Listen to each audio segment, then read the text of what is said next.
Flowers shared before a big game, a player with one hand scoring in a World Cup final, and a whole team dressed as Vikings.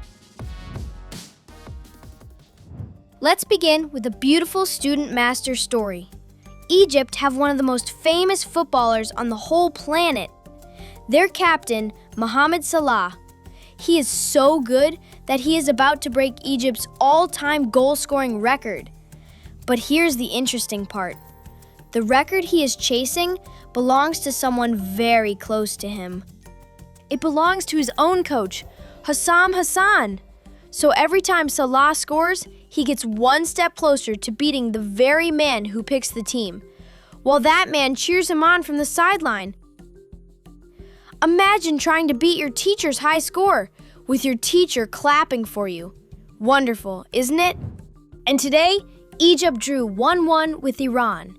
And that single point was enough to send Egypt through to the next round. And Salah will keep chasing that special record in the games still to come. Iran gave football one of its kindest moments.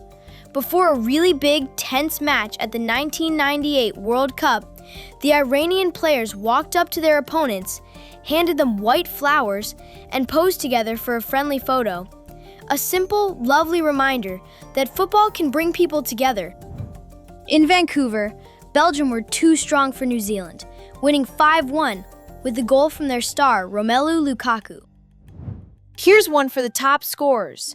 New Zealand have a true legend in Chris Wood. He has scored more goals and played more games for his country than anyone in their history, and he went really strong in this cup.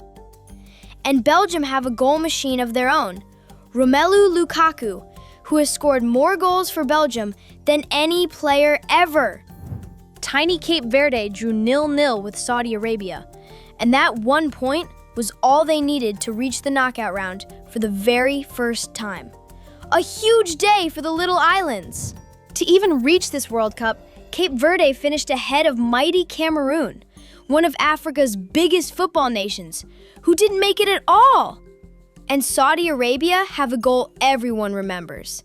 At the 1994 World Cup, Saeed Al-Owairan picked up the ball near his own goal and dribbled past nearly the whole team to score. Pure magic. And down in Mexico, Spain won a hard-fought game 1-0 against Uruguay to finish top of their group. Uruguay have a hero from long ago.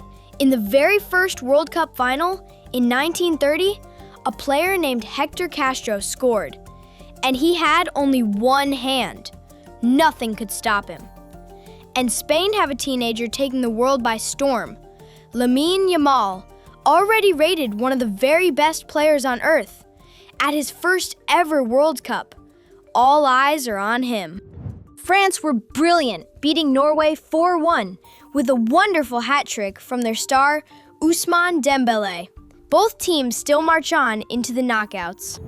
Norway did something brilliant before this World Cup. Their whole team posed for photos dressed as Vikings. Chainmail, swords, and all. Super fun, but a bit scary. And France have the current best player in the world, Ousmane Dembele, who just won the Ballon d'Or after firing his club to a famous trophy. Two proud teams, one big game. In Toronto, Senegal finished their group stage in style with a big 5-0 win over Iraq. What a way to end the group stage! Senegal have Sadio Mane, who once scored the fastest hat trick in English Premier League history in under 3 minutes. And Iraq have a hero from the past, Hussein Saeed, who grew up watching the great Pelé and then went on to score even more goals for his country than Pelé scored for Brazil. So tell me, which goalkeeper would you trust in a penalty shootout? Write it in the comments. Like and subscribe so you don't miss the next story. I'm Simon. See you tomorrow.